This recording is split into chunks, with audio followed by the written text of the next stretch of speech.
এই জন্য আমরা এই পর্বে আলোচনা শুনবো ডক্টর মৌলানা রিজন সাহেবের কাছে যে ইসলামের বিশ্বাস যে আকীদাটা কি, এটার উপরে আলোচনা শুনবো ইনশাআল্লাহ। আউযু বিল্লাহি মিনাশ শাইতানির রাজীম, বিসমিল্লাহির রহমানির রহিম, আলহামদুলিল্লাহি ওয়াসসালাতু আলা। আপনারা এখানে উপস্থিত হয়েছেন, আপনাদের কিছু উদ্দেশ্য নিয়ে এখানে ডাকা হয়েছে। জনাব মুস্তাক সাহেব বললেন যে আমাদের আকীদা এবং আমল দুটো জিনিস আমাদেরকে আল্লাহ তাআলা আমাদেরকে সূরা আসরেও বলেছে। সেই জন্য আকীদা যার যেমন হবে তার সেইভাবে তার কাজও হবে। আকীদা মানে বিশ্বাস। তো বিশ্বাস করতে গেলে প্রথম আমাদের কি করতে হবে? আমাদের মুসলমান হতে গেলে তারা আল্লাহকে বিশ্বাস করে লা ইলাহা ইল্লাল্লাহ বলতে হবে প্রথম, এবং আল্লাহর সিফাত গুণ এবং আল্লাহর গুণাবলী আছে, আল্লাহ রাজ্জাক, আল্লাহ গফফার, আল্লাহ হাই, আল্লাহ কাদিম, আল্লাহর অনেকগুলো বিশেষণ আছে।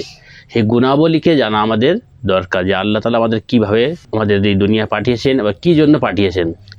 তো এই একটা হলো কি তাওহীদ, একত্ববাদ। যারা একত্ববাদের পক্ষে নয় তারা অনেকগুলো আকীদা, আল্লাহর সাথে সঙ্গী যখন কথা মুশরিক বলা হয়, মানে অর্থাৎ যারাকে শরিক করে আল্লাহকে, তাকে বলা হয় মুশরিক। আল্লাহকে শরিক মানে আল্লাহর ছেলে মেয়ে বা আল্লাহর আত্মীয় স্বজন, আল্লাহর আরো সাথী সঙ্গী আছে, বন্ধু বান্ধব আছে, এগুলো হয় কি তারা মুশরিক। কিন্তু আমরা কি একত্ববাদ, অর্থাৎ আল্লাহকে একক মানি। আর আল্লাহর অনেকগুলো গুণাবলী আছে, যেমন আল্লাহ যখন রুজি দিয়েছেন না, তখন আল্লাহ রাজ্জাক হয়েছেন। আল্লাহ যখন সৃষ্টি করেছেন তখন সে খালিক হয়েছে, খালিক মানে সৃষ্টিকারী, রাজ্জাক মানে রুজি দানকারী। ওর গফফার, যখন মানুষ দুনিয়া এসেছেন, গুনাহ করেছেন, তারপরে পাপ করেছেন, গুনাহ করেছেন, তারপরে ক্ষমা চেয়েছেন, ক্ষমা করেছেন, তখন হয়েছে গফফার, অর্থাৎ আল্লাহ তাআলা তিনি বখশনেওয়ালা, তিনি গুনাহ মার্জনাকারী। এইরূপ এগুলো হলো আল্লাহ তাআলার কি গুণাবলী। সেই জন্য আল্লাহর একক আল্লাহকে প্রথম আমাদেরকে স্বীকার করতে হবে, তবে আমরা মুসলিম হব।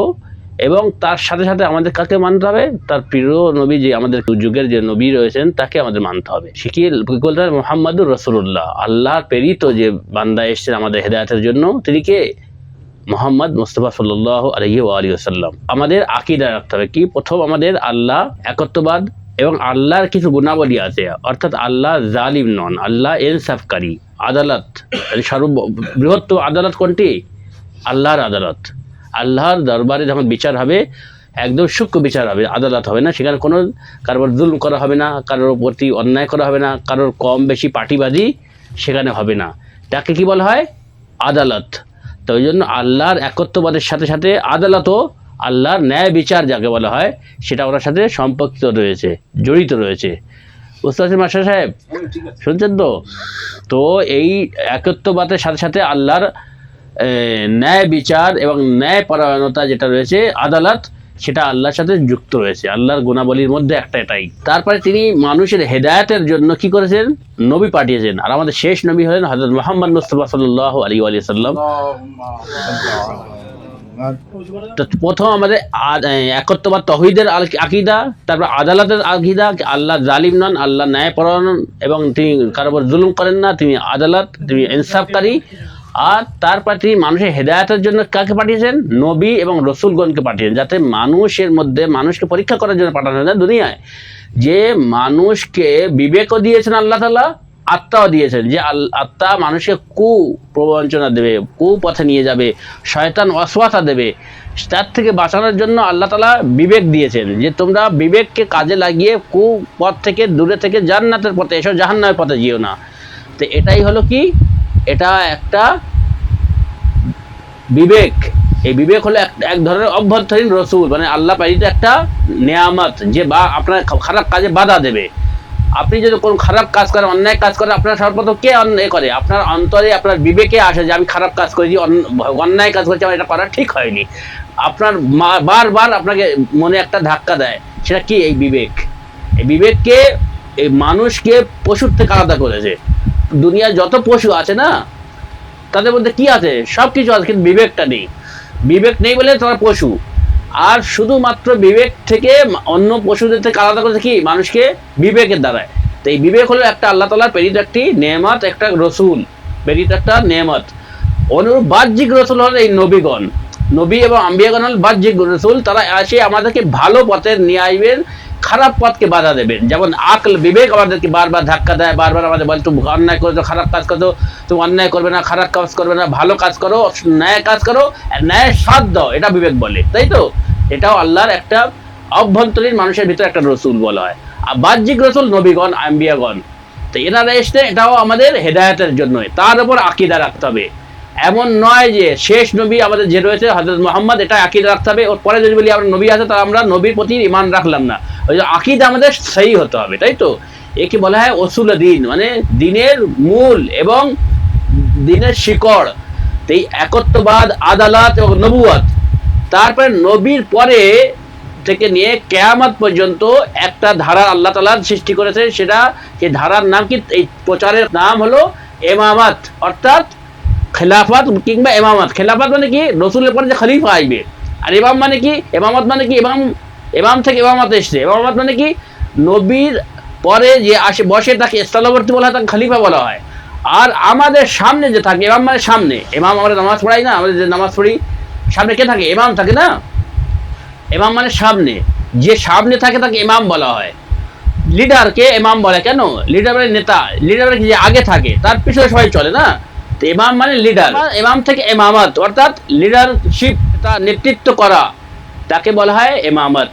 তাই ইমামত আমাদের দিক থেকে ইমামত, নবীর দিক থেকে খেলাফত, একই জিনিস, একই ব্যক্তি। নবীর পরে যে এসে সে নবীর খলিফা, আর আমাদের সামনে তিনি রয়েছেন নবীর পরে আমাদের ইমাম। তো যে খেলাফত আর ইমামত একই জিনিস, ঠিক আছে? এই খেলাফত বলেন না ইমামত বলেন, নবুয়তের পর থেকে নিয়ে কিয়ামতের আগ পর্যন্ত একটি সিস্টেম আছে, সেটার নাম হলো খেলাফত কিংবা ইমামত। আপনারা জানেন তো এটা? আপনারা বিশ্বাস করেন তো?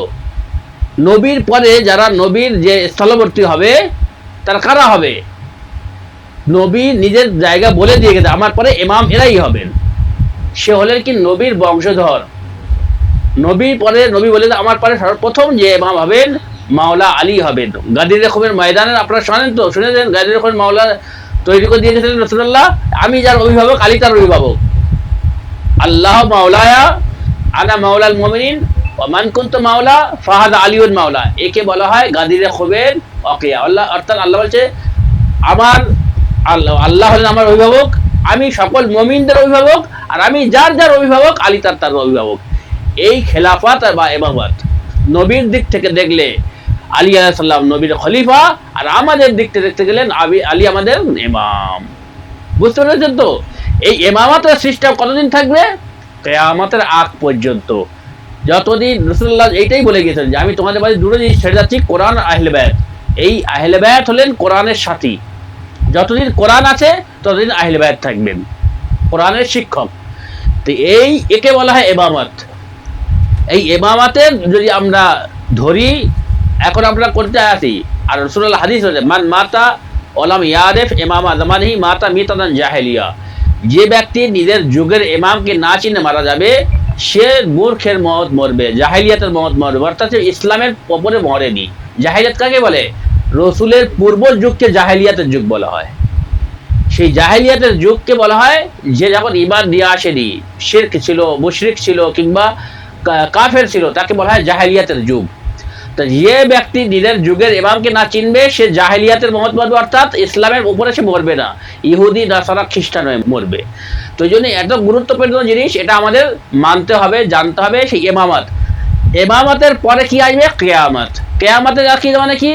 যে আমরা দুনিয়ায় যা ভালো কাজ করেছি বা খারাপ কাজ করিনি, এই দুনিয়ায় তার সাজা কিংবা তার উপহার পাওয়া যায়নি, এটার একটা বিচার হওয়া উচিত। অনেকে এক একজন আছে 10-15-20 জন মার্ডার করে দিয়েছে, কিন্তু তার 10-20 জনের মার্ডারের পরিবর্তে তাকে একবার ফাঁসি দেওয়া হতে, কিন্তু যে 10টা জান দিল আর একবার যে বললো, এর তো সে 10টা জানের পরিবর্তে একটা জান তো হলো না। যে বন্ধুদের কষ্ট দিয়েছে তার পরিবর্তে তো কষ্ট দেওয়া হলো না। এই বিচারটা করবে কে? মানুষের পক্ষে সম্ভব নয়। তার জন্য এমন একটা দিন নির্ধারণ করা হোক, ধার্য করা হোক, যে দিনে আল্লাহ তাআলা সমস্ত মানব জাতিকে একত্রিত করবেন, তাদেরকে ফিরিয়ে আনবেন এবং তার ভালো কাজের উপহার দেওয়া হবে, আর খারাপ কাজে তার শাস্তি দেওয়া হবে। আর এই দুনিয়ায় এটা বলার জন্য কি আল্লাহ তাআলা কি করেছেন, ডাইরেক্ট বলেননি, আল্লাহ তাআলা জুলুম করেন না। আল্লাহ তাআলা এই বলার জন্য যে তোমাদের একদিন পুনরুত্থান করা হবে, কিয়ামত হবে, তুলে বিচার হবে, তার জন্য আমি কোরআন পাঠিয়েছি, রসুল পাঠিয়েছি, তোমাদের বিবেকও দিয়েছি। কোরআন বা রসুলের কথা মেনে, রসুলের পরে খলিফা যে থাকবে, রসুলের খলিফা তোমাদের ইমাম, তার কথা মেনে, কোরআনের কথা মেনে, তোমাদের বিবেক দিয়ে ঠিক করে তোমরা সঠিক পথে, ভালো পথে, সৎ পথে চলো, যাতে করে তোমরা যেন মরণের পরে এটা আক্ষেপ না করতে পারে, আল্লাহ তাআলা আমি ভুল করেছি, আমার কেউ বলার লোক ছিল না, আমার কোনো নবী ছিল না, আমার কোনো কোরআন ছিল না, আমার বলার কোনো কিছু ছিল না, এইটা যাতে অভিযোগ আল্লাহর প্রতি না করতে পারে কিয়ামতের দিন, সেই জন্য আল্লাহ তাআলা সমস্ত অভিযোগকে খণ্ডন করেছেন। আর কোনো বাহানা মানুষের দেননি যে কিয়ামতের দিনে গিয়ে বলবে আমি জানি না, জানতাম না, আমার কাছে বলেনি, বাহানা করতে পারবে না, বাহানার জন্য মুখ বন্ধ হয়ে যাবে। সেই জন্য আমাদের এই পুনরুত্থানের ওপরে আকীদা রেখে আমাদের ভালো কাজ করতে হবে। একে বলা হয় কি আকীদা, ঠিক আছে? আকীদা যদি আপনার ভালো হয় না, আপনার আকীদার স্বরূপ আপনার ফল হবে। আপনার যদি এটা বিশ্বাস হয় যে হোমিওপ্যাথিক চিকিৎসা ভালো করে, এইটাই আমার বিশ্বাস হয়ে গেছে, আর অ্যালোপ্যাথি কি ওটা বিষ মানুষের, মনে করেন একটা উদাহরণ দিচ্ছি, প্রাথমিকভাবে আপনার রোগকে চেপে রাখে, যতক্ষণ আপনার শরীরের শক্তি আছে রোগ চেপে থাকবে, যেই আপনার শরীর দুর্বল হবে আবার সে এসে আপনার উপরে হামলা করবে, আপনার উপর চড়াও হবে। এই আকীদা হওয়ার পরে, বিশ্বাস হওয়ার পরে আপনি কোনোদিন অসুস্থ হলে অ্যালোপ্যাথির কাছে যাবেন না, হোমিওপ্যাথির কাছে যাবেন। এটা আকীদার প্রভাব একটা বলছে, এবং একটা উদাহরণ দিচ্ছি, আমি বলছি না যে আমি বিরোধী, কিন্তু এই একটা প্রভাব। আমার যেমন আকীদা হবে না, আমার যদি আমি মুসলিম হয়ে আমার যদি আকীদা থাকে যে আমি যদি ইমাম হোসেন আলাইহিস সালামের কারবালায় গিয়ে যদি আমি মানত করি কোনো অসুবিধায়, আমার ছেলে অসুস্থ হয়েছে, সব ডাক্তার আমার জবাব দিয়ে দিয়েছে, কোনো উত্তর পাচ্ছি না, বলছে আপনার ছেলে মারা যাবে, এই আকীদা যে থাকে যে আমি যদি কারবালায় গিয়ে ইমাম হোসেনের কাছে যদি আমি চাই যদি আমার এই সমস্যাকে সমাধান করবেন, তাহলে কি আমরা ছুটে কারবালায় যাব। এই আকীদার ওপর আপনি যাচ্ছেন না, বিশ্বাসের ওপর আপনি যাচ্ছেন। যদি আপনার বিশ্বাস থাকে না অমুক বাবার কাছে গেলে, অমুক মন্দিরে গেলে আমার ঠিক হতো, আপনার সেই মন্দিরে আপনার টেনে নিয়ে যাবে। এটা কি বিশ্বাসের ওপরে আপনার আমল হচ্ছে। তো আমাদের বিশ্বাস যত সঠিক হবে, যত গভীর হবে, যত ডিপলি হবে, যত শুদ্ধ হবে, আমাদের কাজও তত শুদ্ধ হবে, ভালো হবে, গভীর হবে, এবং এই পথ আমাদের দিয়ে যাবে জান্নাতে।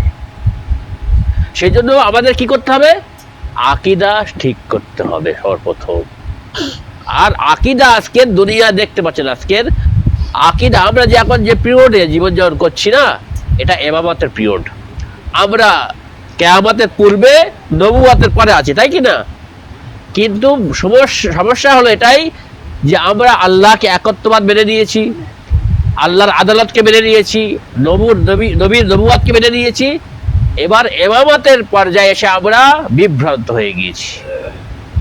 এই ইমামতের কনসেপ্টটা না থাকার কারণে আজকে আমরা বিভ্রান্ত। যে পিরিয়ডে আমরা জীবনযাপন করছি না, কিয়ামত আর নবুয়তের মধ্যখানে, তাহলে বলেন এই পিরিয়ডে আমাদের রাসূলুল্লাহর যে আয়াত বলেছেন, যে হাদিস বলেছেন, কোরআনের যে আয়াত রয়েছে, বলছে সূরা রাদের আয়াত রয়েছে, বিসমিল্লাহির রহমানির রহিম, ইয়াউমা নাদউ কুল্লা উনাসিম বিইমামিহিম, আমি কিয়ামতের দিন প্রত্যেক ব্যক্তিকে তার ইমামের সাথে আমি ডাকবো। তাহলে বলেন এই সময় আমাদের ইমামতের কত গুরুত্ব। আমরা যদি এখন দুনিয়াতে চলে যাই, তাহলে আমরা কোন ইমামের সাথে যাব? যখন ডাকবে যাই অমুক লোক চলে নিজের ইমামের সাথে, কিন্তু আমরা ইমামের চিনি না, তা কার সাথে যাবো? আমরা আমাদের ইমাম থাকবে না, ইমাম মেহিন আমরা দাঁড়িয়ে থাকবো। তাহলে আমাদের ইমামকে চিনতে হবে এই আয়াতের পরিপ্রেক্ষিতে, আর রসুলের ওই হাদিসের পরিপ্রেক্ষিতে। রসুল বলছেন যদি নিজের যুগের ইমামকে না চিনে মারা যান, তাহলে তোমার মৃত্যু জাহেলিয়াতের মৃত্যু হবে, ইহুদি খ্রিস্টানের মৃত্যু হবে। তার থেকে পরিত্রাণের জন্য আমাদেরকে নিজের যুগের ইমামকে চিনতে হবে। এর বলা হয় ইমামত, লিডারশিপ। নিজের লিডারকে চিনতে হবে। আজকের দুনিয়ায় মুসলমানদের লিডার না থাকার কারণে, বা এই ইমামতের বা খেলাফতের কনসেপ্ট সঠিক না থাকার কারণে বিভ্রান্ত। এটা এই আকীদা যদি থাকতো, ইমামতের আকীদা, তা আজকে সব মুসলমান একটা প্ল্যাটফর্মে থাকতো। এই ইমামতকে ছেড়ে দেওয়ার কারণে আজকের বিভিন্ন মতে বিভক্ত। সেই জন্য এই আকীদা অনুযায়ী আমাদের যদি আকীদা ইমামাত আমাদের ঠিক হয়, ইমামকে যদি সঠিক চিনতে পারি, তো এই যুগের ইমামকে আমরা চিনতে পারবো, তখন আমাদের জীবনের ফল অন্যরকম হবে, আমাদের আমল অন্যরকম হবে। তো এই বলে আমি আমার বক্তব্য শেষ করছি। এবার আপনাদের যদি তাওহীদের উপরে, আদালতের উপরে, নবুয়তের উপরে কিংবা ইমামাতের উপরে বা কিয়ামতের উপরে যদি প্রশ্ন থাকে, আপনারা প্রশ্ন করুন। আর বিশেষ করে এই পিরিয়ডের উপরে, যে পিরিয়ডে আমরা জীবন যাপন করছি, ইমামাতের বিষয় যদি আপনারা জানতে চান, তাহলে আপনারা প্রশ্ন করতে পারেন। আমি আর বেশি সময় দেবো না।